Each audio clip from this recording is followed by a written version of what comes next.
Hello everybody and welcome back to another video. In today's video we are going to be taking the blueberries that we foraged in a previous video and turning it into blueberry jam. So jams are just one of the ways that you can preserve the fruit. So I'm going to take you through a recipe that I got from another YouTuber, Melissa K. Norris. Definitely go check out her channel if you haven't already. She's got some really great tips in the Pacific Northwest. But her recipe specifically doesn't require any store-bought pectin added to her jams. So that means it is just simply berries, sugar, and acid. So I really like the appeal of that, and I've made it a couple times with using the cherry jam version of this recipe. So I'm really excited to try it out on some blueberry jam. To get started, you're going to want to make sure that you have your jars, your bands, and your lids. So the jars are the actual glass jar part. The bands or rings are what you use to screw the lid on, and the lid is the actual part that seals the top. I shouldn't do things while I'm trying to talk. The lid. So it is really important to note, jars and bands can be reused. You just have to clean them in between lids, not to be reused. That is why they sell the lids in these bulk refill packs. So make sure that you have enough lids to match your sizes of jars. That's important. Also make sure that you have bands that fit your sizes of jars. If you have come into a collections of jars, such as I have, I've inherited jars from like 3 different people at this point and just have an entire mishmash of old canning stuff from grandparents and family friends. You end up with a lot of different sizes, so just make sure you have a pair for each jar that you have ready. And also, I always recommend cleaning more jars than you think you'll use. It never fails. The first time I try a recipe, it always seems like I don't clean enough jars, and then halfway through, I'm like running downstairs to find a couple more to try and fill or use up the rest of the recipe. So to get your jars and bands ready, not these ones, you're gonna want hot soapy water, as hot as you can tolerate it, and then you're gonna want to give them a wash out and then just let them sit in the hot soapy water. So that's what I have going on right now. So all of my jars and bands are just in their little soapy bubble bath. And then for the lids, you're gonna want to make sure they're ready to go to and sterilize them. And so to do that, you just have them simmer in a pot while you're doing kind of this entire process, which will look something like this. So I've got all brand new lids in there and they're just on simmer in some water. Also, you want to make sure that your canner is ready. So you're going to fill up your canner and put that onto kind of a medium heat as well to leave during this entire process while you're getting the jam ready to go. So I usually put it on the stove, fill it up with like a pitcher of water or something, and then just let it simmer. If it's not ready to go by the time your recipe is done, you can always turn it up, make it go faster, but I usually just start on a medium heat because it does usually take like 40 minutes for the jam to come together. And so we've just got our water. Make sure you fill it up enough that when you put the jars in, they will be completely covered. So I usually fill it up to like the wire rim or about 2/3. Like a big batch of pickles, which are much bigger jars and weigh a lot more. I probably wouldn't fill it up quite that full. Either that or fill it up with more water and have like a measuring glass to scoop water out if you have too much in it. The last thing you want is to put your jars in and then the entire thing overflows and you have a huge mess to clean up. So that is mostly what I've done for prep. I've also just laid out a tea towel with my jar grabber, my headspace measurement, and my canning funnel. So that's all I've got ready for the canning supplies, and now we'll move on to ingredients. So this blueberry jam recipe takes 4 cups of pureed or mashed blueberries. So I've just taken these out of the freezer and let them sit out on the counter for a few hours so they can thaw out a little bit. It takes 1.25 cups of sugar, which I measured out using a different measuring cup and just kept it in this container. You're going to need the zest of 2 lemons or limes. The recipe says lime. You could probably also do lemon. I'm sure either one works. This is just your acid. And I have my little grater here because I don't have a proper zester. And then 1/4 cup of your acid, which I'm using lime juice to go with the lime zest. So one thing that Melissa talks about in her video is that you want to use the store-bought lime or lemon juice, if I'm remembering this correctly, because it is for sure the 5% acidity that you need to make this recipe actually work. Whereas depending on how old the fresh limes are, they might not actually be 5%, and you really need to hit that 5% for this recipe to be safe. So she does recommend using either store-bought lime or store-bought lemon juice. So that's what I'm doing today. All right, so we are going to start by mashing our blueberries and just using a potato masher. You could also do this in a blender if you wanted more less whole berries in it. But I kind of like berry chunks in my jam, so I'm just going to attempt to mash this up without making too much of a mess. I would also recommend, especially if you're doing either the blueberries or the cherry version of this jam, wear clothes that you don't mind getting stained, because it will stain. And if you're anything like me, you absolutely will spill at some point.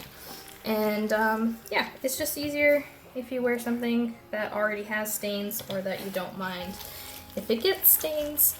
This also goes for any of your dish towels or drying towels, dishcloths, etc. That's going to be coming into contact with everything.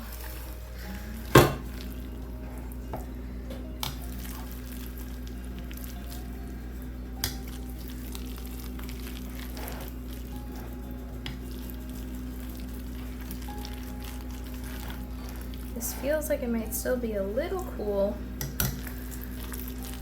but that will be okay.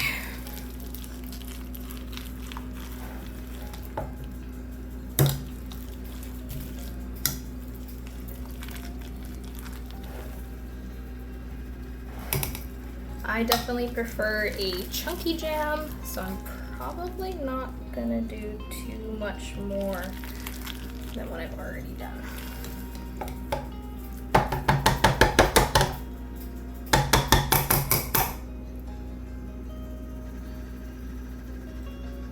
All the pieces off.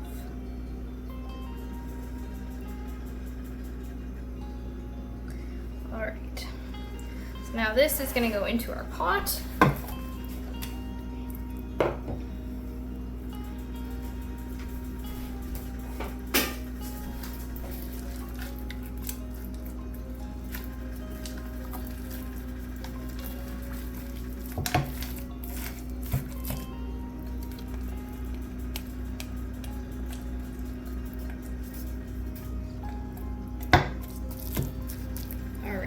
And I definitely recommend use a bigger pot than you think, because this, when you're heating up the jam mixture to have it solidify, it has kind of like a bubbling foam layer, and it does come up quite a bit. And I've been caught using too small of a pot a couple times, and it boils over and makes a really sticky mess.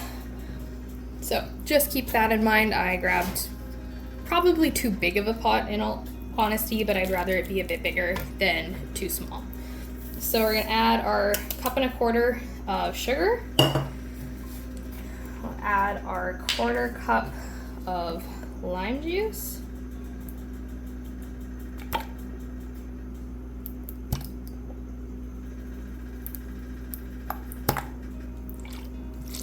we go. Ooh, that smells so good. And then our lime zest. And I will have a link to the video that has the link to the recipes. These aren't my recipes, and so I'm not comfortable just putting out the recipes on the internet, but I will give you guys a direct link to her video. And all you have to do to get these recipes, they work free. You just have to grab them from her link in her description. So maybe in the future, if I come up with my own jam recipe, I can put that out. But you guys also have the ingredients, so I don't feel the need to make a written version of this. If you prefer the written version or would like to see the other recipes, you can go to Melissa's video.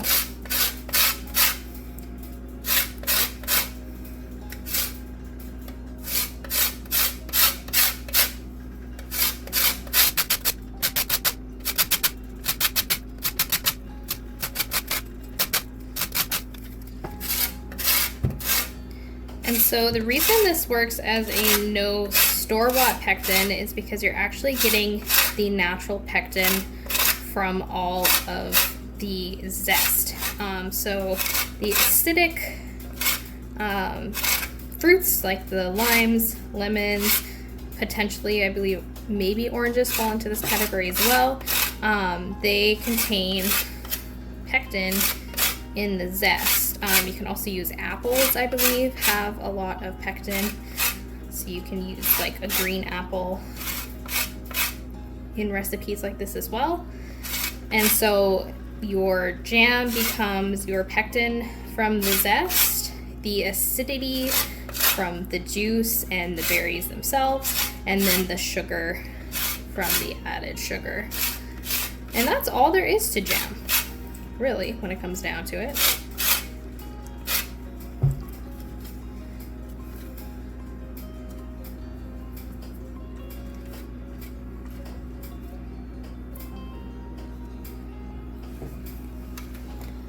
All right, number 2.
Right.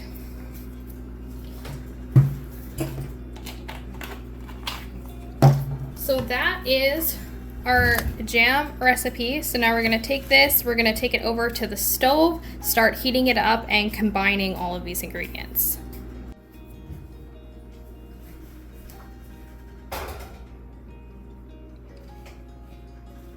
Alright, I'm gonna do my best to show you what I'm doing from there. Unfortunately, the fridge here, the canner here, I don't have a ton of space to work with in terms of getting a really good camera angle, but I'll probably take it off of the tripod in a little bit and kind of show you a more true life point of view. So I have set the stove to simmer, or like a 4. You do want to be careful as you're heating it up. If you're not continually stirring it, or if it gets too hot, you can actually scorch the sugar, which will give your entire jam batch a burned flavor. So because of that, I tend to heat things up a bit slower. That does mean it takes longer for my jam to come together and thicken, but I just prefer to be a little bit on the safer side. And so we're just stirring everything together, and we're going to continually stir it as it comes to a boil. And you do want it to come to like a rolling boil, not just like a light boil. That's really when everything starts to kind of happen. The magic begins, as you could say, with the jam actually thickening. I like to use these silicone spatulas just because they're really good for scraping everything down, and they're relatively easy to clean after, which is always a bonus.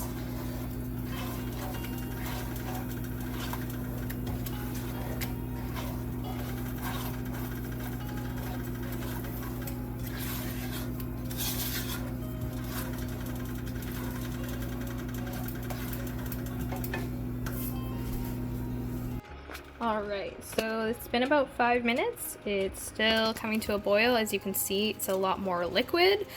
This would also be a point where if it was a little bit like too chunky or like too many berries in it, you could kind of mash them against either the bottom or the sidewall. I like having kind of chunkier jam, so I am just leaving this exactly as is.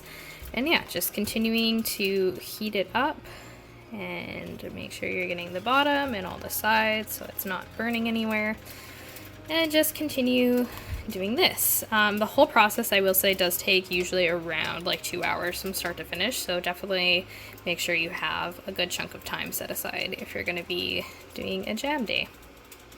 Alright, so it's been about 15 minutes now. I did end up turning up the heat a little bit, and as you can see, it is starting to boil, which is perfect. This is exactly how it should be looking. It's still very liquidy, and this is just the beginning of starting to make that foam I was talking about. So you can see like the lighter colored parts here. So we still want to bring it up a little bit more till it's a full kind of rolling boil, and then we will be able to turn the heat down a little bit and just continue cooking it. Alright, so we are now 30 minutes into cooking the jam, and as you can see, the texture or consistency is quite a bit different. It looks a lot more emulsified and it's a lot thicker already. So this is perfect. Everything is moving along properly. Just continue cooking it down until it gets really nice and thick. If you prefer a more like runnier jam, you could technically stop it a little bit earlier, but I'm going for a kind of more traditional standard jam, and so I'm just going to keep cooking this. The way you can tell if it's ready to be set or not is if you throw some spoons in the freezer, you can do the sheet test. So for the sheet test, you're going to want to take a scoop and let it drip off, and if it comes off in multiple drops, then it's not ready, and if it comes off in a single drop, it will be ready. So you're just going to dip it in just like that, and how it's dripping multiple spots like that, it's not ready. The fact that a lot of it stayed on the spoon is a good sign. We're getting closer, but it should all slide off in one single sheet of jam. So not quite there, but we are getting closer. Alright, so I've actually gone ahead and shut the heat off. As you can tell just by dragging it, it has gotten quite thick, and it looks to be the consistency I want it to be. So I'm gonna do the sheet method, try not to get burned. And there, see how that's kind of hanging there? It's not running off. That almost solidified instantly, and it's kind of dripping down the whole side in one big single drop, just like that. That is what you're looking for. So I've shut the heat off. I'm just gonna let this sit. If it starts splattering too much, I'm just gonna pull it off to this other burner here, and we're gonna get our jars ready to go. Alright, so I emptied the jars, rinsed them out with some water so there's not any soap suds on. Same with the rings. We have our lids here, have been sterilized. We have our headspace measurer, and so now I am just going to use a ladle and start scooping the jam into the jars. So for headspace, we're looking for a 1/4 headspace, which is the second nozzle on this one. The first one. So we're going to fill basically the jars almost all the way up. And the reason you want to have the jars in such hot water is because if you put this boiling hot jam into the jar and it was cold, would be a possibility of cracking. The other thing is that the jars also have to go into the water bath, and so they need to be warm for that as well. Okay, so once I get a little bit more to the rim, I like to just very slowly scoop it out.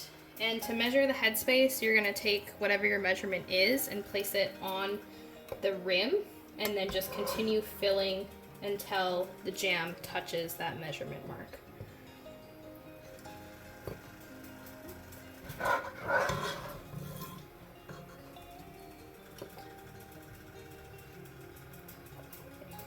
And I'm making an absolute mess. But you can see here that it is touching the mark. Don't worry about getting stuff on the rim. That is why you have a wet rag, and you can clean that up before you place the lid on it. So I may have overestimated my jars, but that's okay. I'm just gonna keep doing this and stop talking so I can do it before the jam begins to set.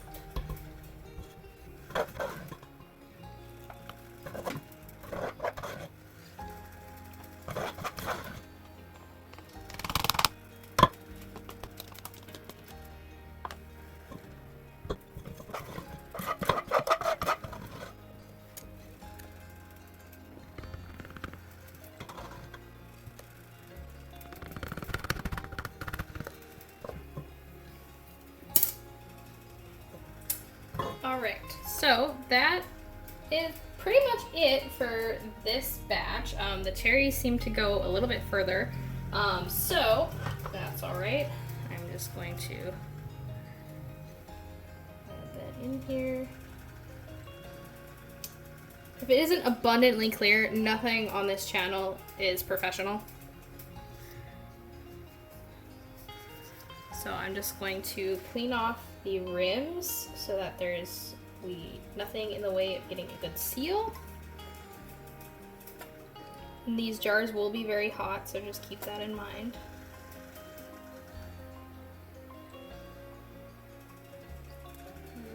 Like that. Do the same with this other one. And that set very, very quickly compared to the cherry and raspberry version of this jam that I made. Which I wonder if maybe just the blueberries have a bit more natural pectin to them and are just a little bit better suited for this. The nice thing is that it did not take very much blueberries to make this recipe. And all of this stuff that is left over in here, I'm just gonna scoop into a Tupperware container, and it can go in the fridge as fridge jam. It won't last for very long because it doesn't get canned, which is the preservation portion of it, but it will be good in the fridge for like a week or two. Okay, so we have our lids on, and we're going to add our rings. And the key to do this is to not crank them super tight together. You just want them to be finger tight. So it's loose, and just once it starts spinning the jar, that's completely fine. You don't have to put it on any tighter than that. I'm gonna do the same on this one. And finger tight. Perfect. Okay, so just gonna get our water bath there open and ready to go. So normally I would put the jars into the bottom part here. Unfortunately, I think this one's a little bit too big for the jars. I might be able to somewhat balance them out, but I am going to use my can holder. So we're just going to go around the neck of them here and place them. I'm hoping I can balance the two opposite. That one had a wider base. It's kind of this one, I think, is just going to end up going straight down to the bottom, but I don't want it resting right on the very bottom. Okay, that looks like it might work. Maybe. Oh, and then I went and did that. Okay, I'm going to put the camera down, and basically all I'm doing is lowering this wire basket so that it's not being held up on the side here. All right, well that did not go nearly as smoothly as I wanted, but that is life. So we are going to crank up the heat on this and bring it up to a full rolling boil. It's almost there. I just want it to be a little bit more active, and then we will be able to start water bathing these. So water bath is exactly what this is. You have your large canning pot filled with boiling water. And water bath canning is only safe for high acid recipes because the fruits are acidic and the added lime juice is acidic. That's why you're able to water bath instead of doing like a pressure canner. So things that aren't acidic, like meats and broths and everything else, you need to use a pressure canner for. But things like jams and salsas and tomatoes, you typically can using a water bath. So we are going to get this up to a boil, which it's pretty much there. I just want it going a little bit higher, and then you're going to let this go for, I believe it's 40 minutes. Oh no, I was completely wrong. You're going to process it for 10 minutes and then shut off the burner, let it sit for 5. 40 minutes was our cook time. That's what that was. Okay, so we're gonna get this to full rolling boil, and then we're gonna set the timer for 10 minutes. All right, this is now boiling, so we are going to set a timer for 10 minutes and just let it boil. So this is all that was left of the jam that is going to become freezer jam. The consistency is perfect, and I thought what better way to try it than on some homemade bread. We're going to grab some of that and attempt to do this one-handed because, ooh, that looks really good. I quite like the consistency of that.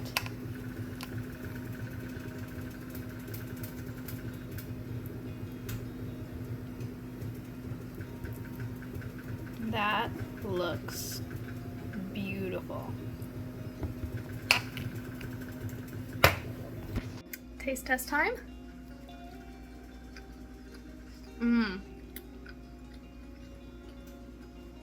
That's interesting. So you get the sweet of the blueberry right away, followed by the tang of the lime, and then it goes back to sweet after. This is delicious. Well, as you can probably tell by the lights, the power did just go out and we were about 4 minutes into processing, which is not ideal. So I am going to leave the lid on the canner, hope the power comes back on relatively quickly, or that it continues to boil in the pot for another 3-4 minutes.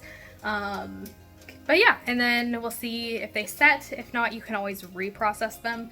It's not ideal because you can kind of overdo them, but for the jam, I'm sure it'd be fine. I also think that because of how quickly it was setting just in the pot, that I probably overcooked it to begin with in terms of boiling it down and making it a little extra thick, and so it shouldn't have any problems setting. It would be more for your long-term storage that this would be a concern, but because of how much it already tastes really good, I can't see us having this jam last for more than a few months. So for this batch, I'm really not too worried about it. If you're really concerned with it getting any bacteria or anything, or having not been properly processed, like I said, either A, just process them again for an entire 10 minutes, or you can also just store them in the fridge and eat them that way.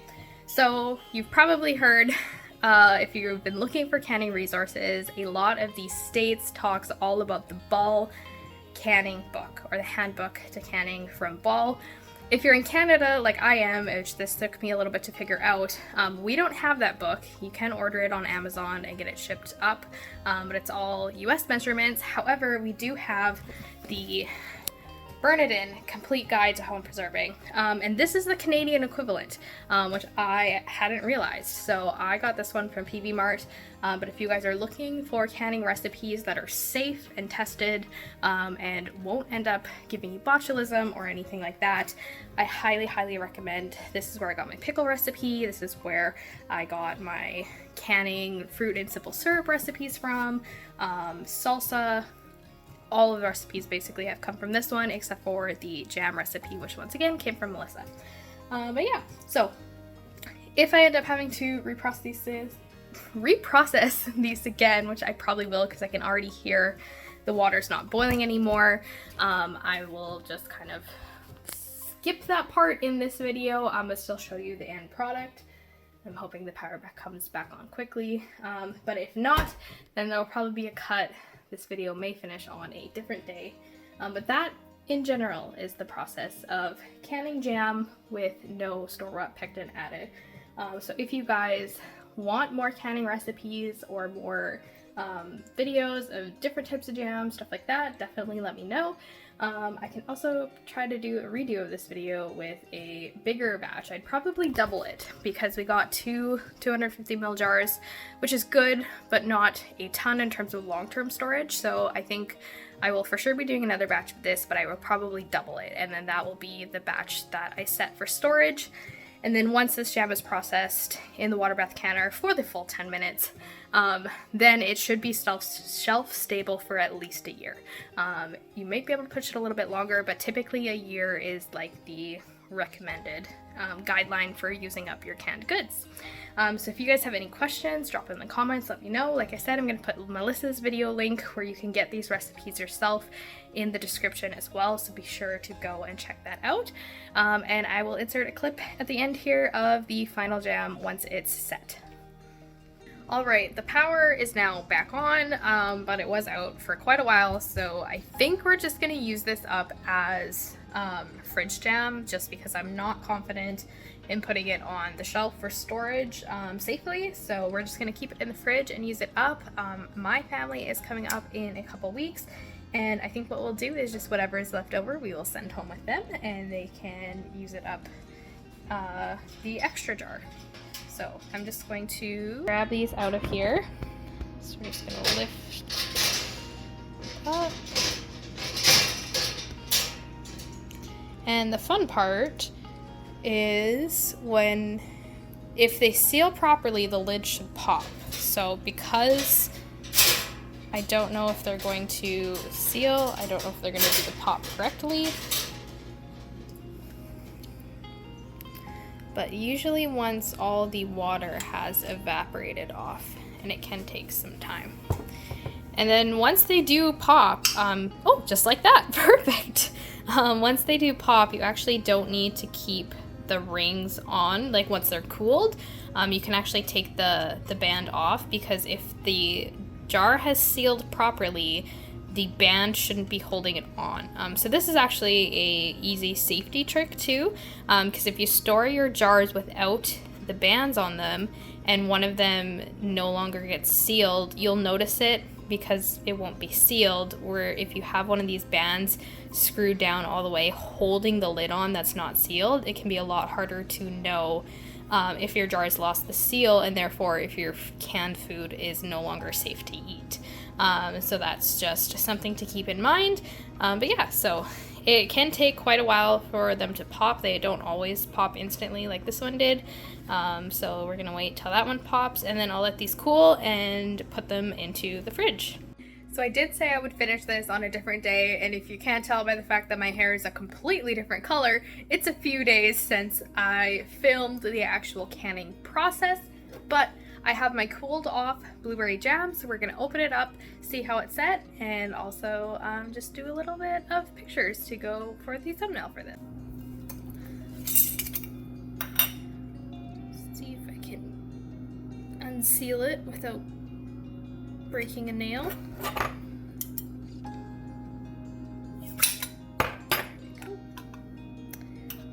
Alright, there is the jam. It is super solid, just as I expected. You can actually spin the whole thing. And now let's put it on some fresh baked sourdough bread.